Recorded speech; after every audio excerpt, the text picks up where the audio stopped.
Good evening, everyone. My name is Rhonda Mitchell, and I have my audience, my husband, Philip Mitchell, and I have my father-in-law, Lloyd Mitchell, and my daughter, Zoe. First of all, I would like to say Merry Christmas to everyone. And today, I will be doing my speech. We were asked to do a speech on the culture of different countries other than the United States. I found it very interesting. I actually did a culture on the Ivory Coast. Um, the Ivory Coast in the media and the news is known for disease and poverty, but that's not what I want to focus on today. What I would like to focus on is the culture. There are many artists such as Bob Marley, such as Francis Dean. They were all descendants of the Ivory Coast. The Ivory Coast is rich in culture as far as music, the Museum of Arts, a lot of artifacts from the cities of Ghana and Nigeria are housed there. And I would like to show this African artifact that my brother-in-law actually, he gave this to me, and it's actually from the Ivory Coast. So I would like to go ahead and show this. The Ivory Coast is real rich in its culture.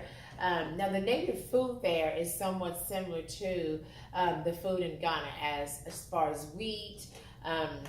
They do eat a lot of rice in the Ivory Coast. And the culture is somewhat similar to the United States, because the United States is known, of course, for several things, but our music, our fashion being several of those, and a lot of African designers are from the Ivory Coast as well.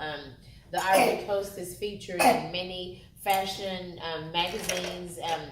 The model Alec, that we're so known for being a Victoria's Secret model, she's actually from Ghana, which is right outside of the Ivory Coast. So the Ivory Coast is very cultural, in their beliefs and their whole music scene, everything. They're known for more than just poverty.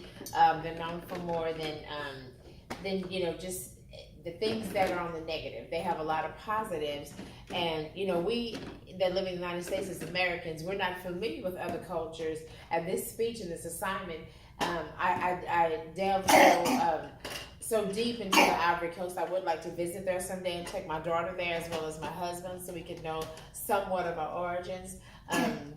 It has beautiful weather. It's actually a vacation town. A lot of people vacation there, but we're so used to going to things like Cancun, Hawaii, different parts of Mexico. But the Ivory Coast is wonderful. They have different safaris there that you can go on. It's just really rich in its culture. And I would just like to visit that someday.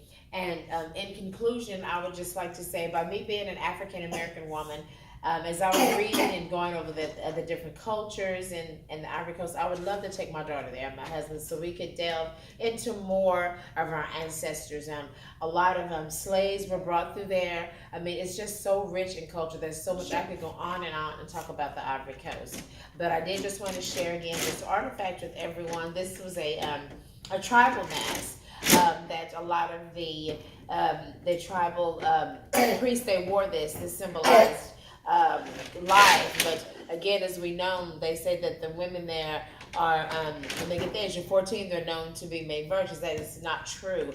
A lot of the Ivory Coast traditions are so rich in their culture. Again, I would just like to say thank you everyone for listening, and I hope you enjoyed my presentation of the Ivory Coast, and maybe someday me and my family, as well as your family, will get to visit there. Thank you. Have a Merry Christmas. Goodbye. Well,